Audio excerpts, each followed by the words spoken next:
Taboo thoughts in OCD, why they are so scary and what you can do. What if your mind told you something completely out of alignment with who you are? Maybe you're having thoughts that are violent or immoral or that repulse you completely. For people with OCD, these taboo, intrusive thoughts feel terrifying and deeply shameful. But here is the truth. Taboo thoughts do not define you, and that's what we're talking about today. Today, we will dive into number one, what is considered a taboo thought? Why taboo thoughts in OCD are so scary, how they are completely not your fault, and the powerful steps you can take to face them with compassion and skill. Welcome, everybody. I'm Kimberly Quinlan. I am an anxiety specialist, and I am on a mission to help all the humans around the world suffer from anxiety less. I want to walk you through anxiety instead of you running away from it. And today we're talking about taboo thoughts in OCD. So what is a taboo thought in OCD? Well, a taboo thought is an intrusive, repetitive,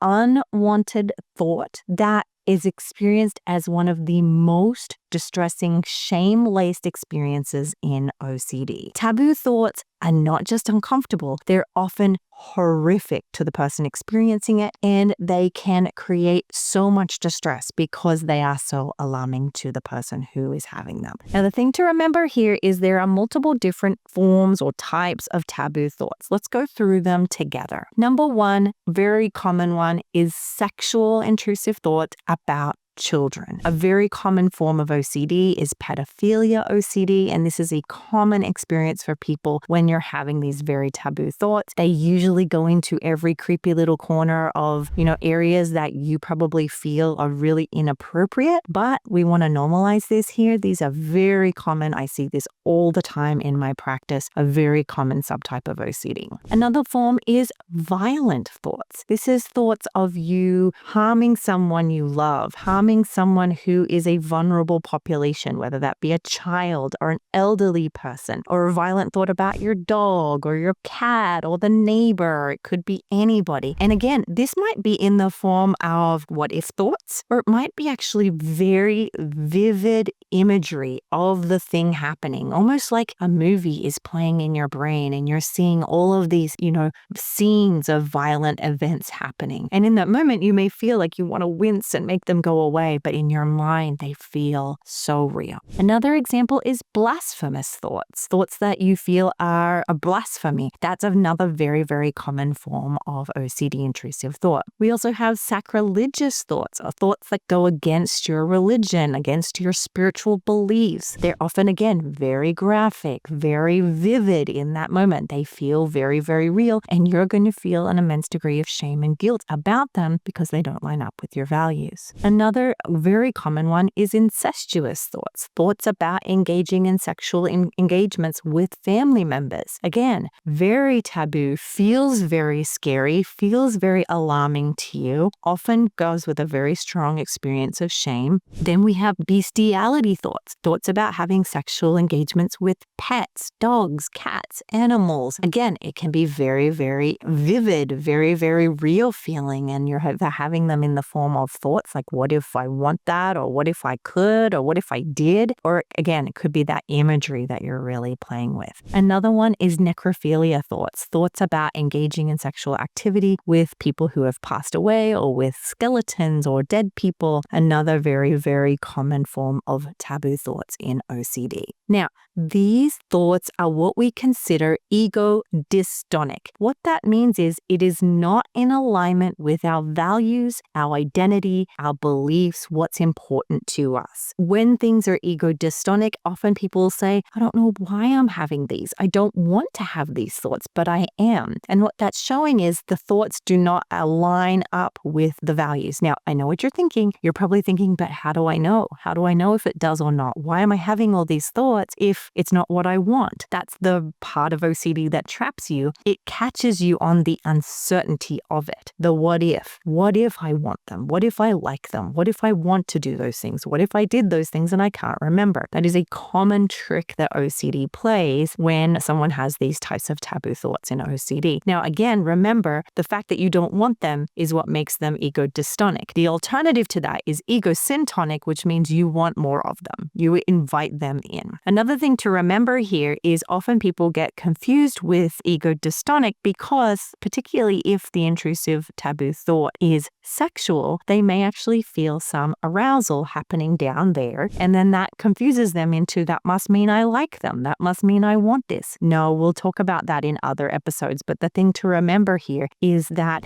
just because you have that arousal, again, doesn't mean that it is actually arousing to you. Sometimes just the fact of thinking about sexual things can create that sexual arousal, disregarding whether you like it or not. So that's something just to keep in mind. We will be following up with more information on that in the future. So why are taboo thoughts so scary? Now, they're so scary because they latch onto the things that you value the most. Maybe that's morality. Maybe it's safety. Maybe it's religious purity. Maybe it's taking care of the people you love. OCD will often target the things you love the most. They will create a lot of anxiety in you because you love them so much, because you value them so much. Now, the brain misinterprets the presence of a thought as meaning it's important or dangerous. And you've probably done this. You've probably had these thoughts and your brain immediately went to, well, why would I be having them? They must be important, or they must be something I want to do, or they must be something I'm capable of. Otherwise, why would I have thought about them? Again, the thing to remember here is we know from scans of people with OCD that the brain's brake system, you could say, that's not actually anatomically correct, but the system that pumps the brakes on intrusive thoughts is a little weaker, which is why often people with OCD will say, I feel like I'm stuck, like the thought is stuck and I can't stop having it. A very common experience of having OCD. Now, there's also shame and secrecy, and this actually worsens the cycle. So let's say you have a thought you don't like, and then you're like, shh, don't tell anybody ever. Don't ever mention it. That shame and secrecy reinforce it, leading to internalized stigma and also this fear of those thoughts. And the more we avoid thoughts, the more we're going to have of them ultimately. Now, let's talk about skills. Here at Your Anxiety Toolkit, we are completely committed to teaching you actual evidence-based skills, things that actually work, that are actually effective, and that aren't going to make your brain hurt. Ultimately, we want them to be as simple as possible so that you can work through these systems. That's the way my brain works. It's probably the way your brain works. You need a system, you need steps, and I'm going to give them to you today. So the first skill or tool you're going to need to practice when you're having taboo thoughts in OCD is to practice non-judgment. These thoughts you're having, they are intrusive, they are unwanted. Your job is to not practice judging them as bad, because when you judge them as bad, you're reinforcing that cycle. We want to practice complete non-judgment, which is they're neither good nor bad, they're just thoughts. We have thousands of them every day. Some of them will be around taboo topics and some of them will not, and we are not going to treat some as more important than the others. For those of you who have this particular type of OCD, you are going to need to practice this more than the average human. You're going to have to practice not to respond to those thoughts as if they're bad and dangerous and wrong and something needs to happen. You're actually to shrug and go, oh, there it is again. I'm literally not giving any judgment, any reaction to that at all. Now, the second thing I want you to practice here is do not suppress them. The more you try and suppress them, the more you are going to have. Every client that I've ever had, every student I teach over at CBT school fall into this trap. They have a thought, they wince, they go, oh my God, that was horrible. I never want to have that again. And they then make it a mission of theirs to stop those thoughts, to suppress them. Now, what do we know? What you resist persists, right? That's what you need to remember. The more you try and hold a ball under the water, the more it's going to pop up. It's called the rebound effect. The more you try not to think about something, the actual more times you're going to think about it. Let's do an exercise. If I told you not to think about a pink elephant or a purple guitar, the act of thinking, I don't want to think about a purple guitar, is in fact you thinking about a purple guitar. Therefore, you're going to have that thought more. And the more you try to suppress it, the more you're telling your brain to set off fire alarms and the whole fight and flight response every time you have that thought. Now, the third skill that I want you to practice is a kind of treatment called exposure and response prevention. Now, we have years and decades of data to show that a specific form of cognitive behavioral therapy called exposure and response prevention is the gold standard for taboo thoughts, intrusive thoughts, and OCD. Now, what that means is you will practice identifying what the specific fear is you have and practice facing it and allowing it. So we're not suppressing it and we're not judging it. We're going to allow those thoughts and we're going to do some experiments on letting ourselves have those thoughts. And then the response prevention is working in a very systematic, logical, effective way at reducing the compulsions that you are doing. Now, people with these types of obsessions often do an immense amount of compulsions, rumination. They're avoiding, they're checking, they're asking for reassurance, they're beating themselves up. They're, again,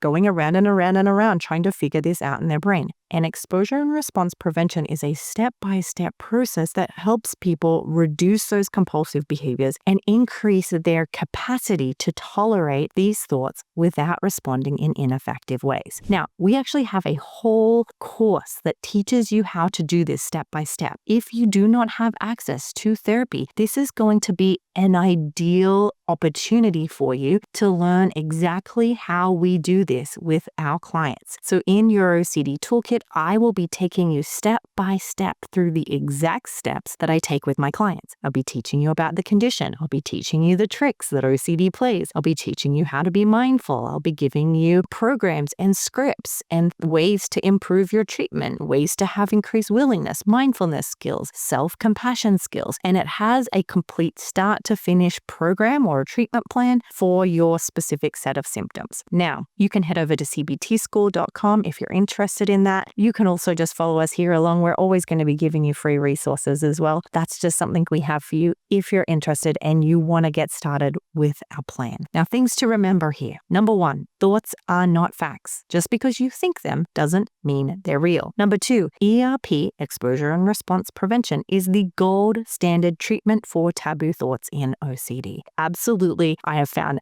hundreds of clients find it incredibly successful, probably thousands at this point. I've been doing it for over a decade. It's so good. It's hard work, I'm not going to lie, but it's totally worth it. I've never had a client say it wasn't really worth it. Never have they had a client regret doing this work. Now, third point, your thoughts literally mean nothing about you. Please be gentle. I want you to stop blaming yourself, guilting yourself, punishing yourself for these thoughts. I know that they're not nice. I know that they're a bit ugly in your mind, but I want you to practice not judging them and not judging yourself anymore. Last two pieces. Number one, be kind. Be kind always, always, always. These thoughts are very, very painful. I want you to be as gentle as you can. This was not your fault. The last point here is you can recover. People recover from OCD all the time, and we don't have to let these thoughts, these intrusive, taboo, uncomfortable, painful thoughts ruin our lives, take us away from the things that we love, take us away from the people we love. We can learn how to manage them. We can learn to reduce those compulsions. We can have an increased willingness for that discomfort